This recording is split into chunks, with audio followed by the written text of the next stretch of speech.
మనం పూర్వకాలంలో అంటే మన తాతలప్పుడు కానీ లేదంటే మన నాన్నల కాలం మనం చూసుకున్నట్లయితే చర్చిలు ఎప్పుడైనా మీరు గమనించే ఉంటారు. అప్పుడు చర్చిలు పూరి గుడిసెలో అలాగే పూరింట్లోనైతే చర్చిలు అయితే నడిపేవాళ్ళు.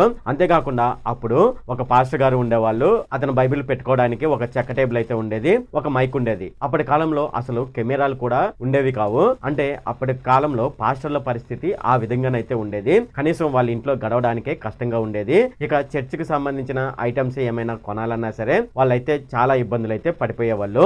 కానీ ఇప్పటి కాలంలో మీరు గమనించారా, చర్చి మనం చూసుకున్నట్లయితే చాలా విశాలంగా కడుతున్నారు. అలాగే కొన్ని చోట్ల అయితే డ్రోన్ కెమెరాలు వాడుతున్నారు. మరికొన్ని చోట్ల సుమారుగా ఒక చర్చికి వచ్చి 3-4 కెమెరాల వరకు అయితే ఉంటున్నాయి. ఆ కెమెరాల కాస్ట్ మనం చూసుకున్నట్లయితే చాలా ఎక్కువగా ఉంటుంది. చర్చిలో ఏసీ కూడా ఉంటుంది. అలాగే చర్చి మనం చూసుకున్నట్లయితే చాలా విశాలవంతంగా ఉంటుంది. అసలు ఇంత పెద్ద చర్చిలు కట్టుకోవడానికి వీళ్ళకు డబ్బులు ఎక్కడి నుండి వస్తున్నాయి అనే విషయం చాలా మందికి తెలీదు.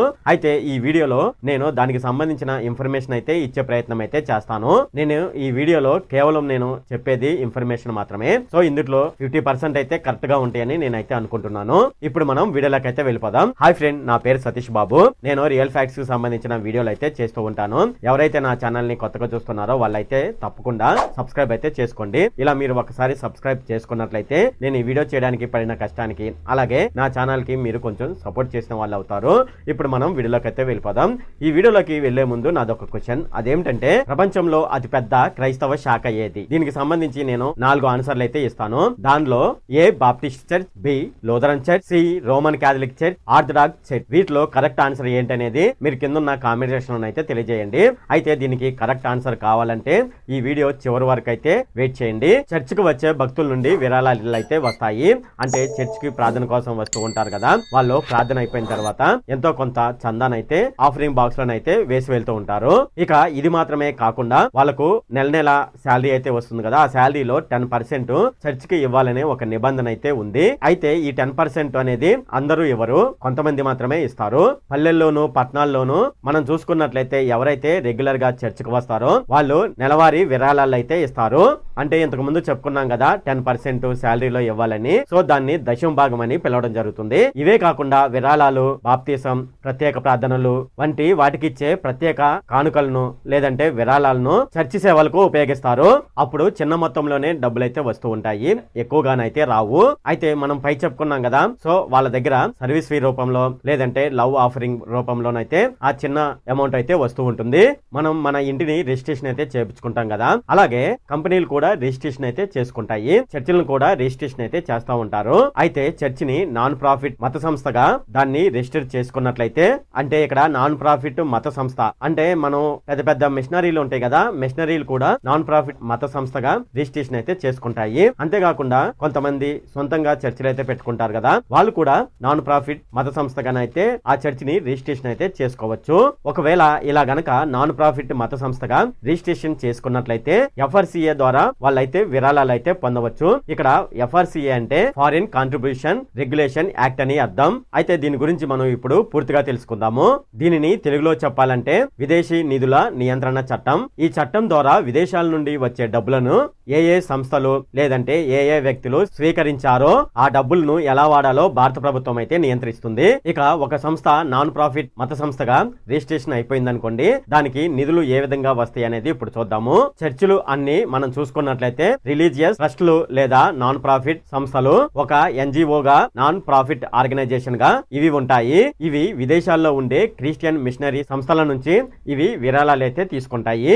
ఇవి ఏ రూపంలో విరాళాలు తీసుకుంటాయి అనేది ఇప్పుడు చూద్దాము. ప్రార్థనా మందిరం నిర్మాణం కోసమని, సామాజిక సేవలు చేస్తున్నామని, అంటే విద్య, వైద్యం, పేదలకు సహాయం చేస్తున్నామని, సామాజిక సంక్షేమ ప్రాజెక్టుల కోసం బైబిళ్లను పంపిణీ చేసి క్రిస్టియన్ మతాన్ని ప్రచారం చేస్తున్నామని ఇలా చెప్పి విదేశీ క్రిస్టియన్ మిషనరీల నుంచి ఇవైతే డబ్బులైతే సేకరిస్తాయి. అలాగే విదేశీ నిధులు సేకరించాలంటే మన భారత ప్రభుత్వం అయితే కొన్ని నిబంధనలను అయితే విధించింది. విదేశీ నిధులు స్వీకరించాలంటే ఏవేవి అవసరం అవుతాయి అనేది ఇప్పుడు చూద్దాము. FCRA లైసెన్స్ అయితే తీసుకోవాలి, అలాగే రిజిస్ట్రేషన్ కూడా పొందాలి. అయితే ఈ లైసెన్స్ అలాగే ఈ రిజిస్ట్రేషన్ అనేది మనం సెంట్రల్ గవర్నమెంట్ ద్వారా హోంశాఖ నుండి MHA నుండి రావాలి.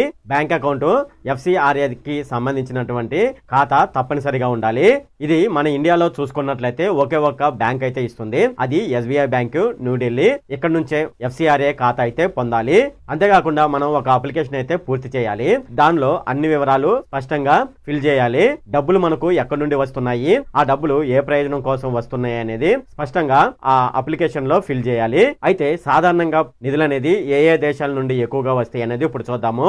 USA United state of America నుండి, యునైటెడ్ కింగ్డమ్ UK నుండి, ఆస్ట్రేలియా నుండి, అలాగే జర్మనీ నుండి ఎక్కువగా నిధులైతే వస్తాయి. అయితే FCRA నుండి వచ్చిన నిధులను వేరే వేరే ప్రయోజనం కోసం వాడుతున్నారని విమర్శలు అయితే ఉన్నాయి. అవి ఏంటనేది ఇప్పుడు చూద్దాము. మత మార్పిడికి ఉపయోగిస్తున్నారనే విమర్శలు అయితే ఉన్నాయి. అంటే బలవంతంగా ఒక మతం వేరే మతం వారిని మన క్రిస్టియన్ మతంలోకి తీసుకువస్తున్నారు అని విమర్శలు అయితే ఉన్నాయి. అలాగే నిధులు ఉపయోగించినప్పుడు దానికి సంబంధించిన పర్యవేక్షణ లేకపోవడం వల్ల నిధులు దుర్వినియోగం అవుతున్నాయని విమర్శలు అయితే ఉన్నాయి. అంటే అకౌంటబిలిటీ అనేది సరిగ్గా లేదని విమర్శలు అయితే ఉన్నాయి. అలాగే పై చెప్పినటువంటి విమర్శలు ఉండడంతో ప్రభుత్వం కొన్ని చర్చిలకు సంబంధించినటువంటి FCRA లైసెన్స్ ను రద్దు చేసింది. దానికి సంబంధించిన మనకు పూర్తి వివరాలు కావాలంటే ప్రభుత్వానికి సంబంధించిన ఒక వెబ్సైట్ అయితే ఉంది. ఆ వెబ్సైట్ లోనైతే వెళ్ళి చెక్ చేసుకోవచ్చు.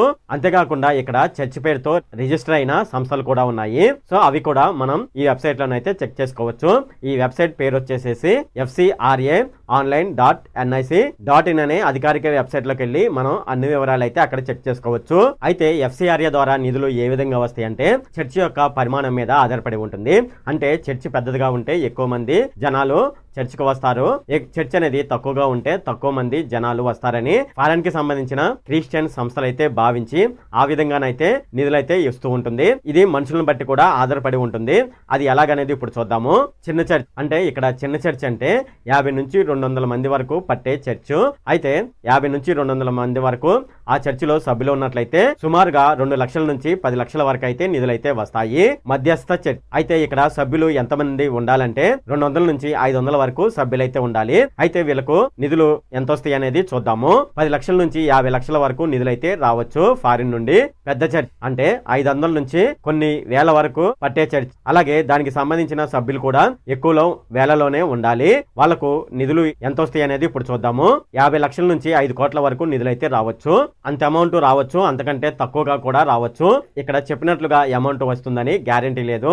అలాగే ఆ చర్చ్ కి అనుబంధంగా స్కూళ్లు, హాస్పిటల్లు, అనాథాశ్రమాలు లాంటివి ఉన్నాయి అనుకోండి, ఇంకా ఎక్కువగా నిధులైతే వచ్చే అవకాశం అయితే ఉంది. పై చెప్పిన విధంగా మాత్రమే కాకుండా చర్చ్ కి అనుబంధంగా స్కూళ్లు, కళాశాలలు, హాస్పిటల్ లాంటివి కట్టించి వాటిలో విద్యార్థులు జాయిన్ అయినప్పుడు వాళ్ళైతే ఫీజు కడుతూ ఉంటారు కదా, ఆ ఫీజులు ప్రభుత్వం అందించే NGOల ద్వారా కూడా గ్రాంట్లు అయితే వస్తూ ఉంటాయి.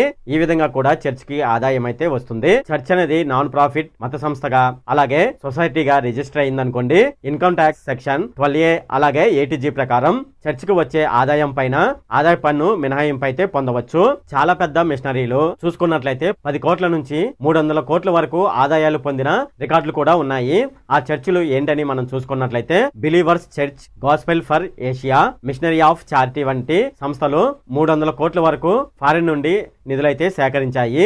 మన ప్రభుత్వానికి సంబంధించిన ఒక వెబ్సైట్ అయితే ఉంది. ఈ వెబ్సైట్ లో ప్రతి సంవత్సరం ఫారిన్ నుంచి ఎన్ని నిధులు వస్తున్నాయి, ఏ ఏ సంస్థలు ఆ నిధులు తీసుకుంటున్నాయి అనే దానికి సంబంధించిన పూర్తి వివరాలు అయితే ఆ వెబ్సైట్ లోనైతే పెట్టడం జరిగింది. ఆ వెబ్సైట్ ఏంటంటే FCRA.online.nic.in అనే వెబ్సైట్ అన్నమాట. దాంట్లోకి వెళ్లి మనం అన్ని వివరాలు తెలుసుకోవచ్చు. ఈ ఫారెన్ నిధులకు సంబంధించిన వివరాలు అలాగే అవి ఏ విధంగా ఖర్చు పెట్టారు అనే విషయాలు కూడా మనం ఆ వెబ్సైట్ లోనైతే చూడవచ్చు. ఇక FCRA ద్వారా ఫారిన్ నుండి నిధులు పంపించిన వాళ్ళ లెక్క ప్రకారం ఏంటంటే చర్చి యొక్క పరిమాణాన్ని బట్టి కనీసం ఒక పాస్టర్ ఉండాలి. వీళ్ళు చర్చి పెట్టే భవనము అద్దె భవనమో లేదా సొంత భవనమో అయి ఉండాలి. చర్చిలో కనీసం వారానికి ఒక రోజు ఒక్క ప్రార్థన అయినా కూడా జరగాలి.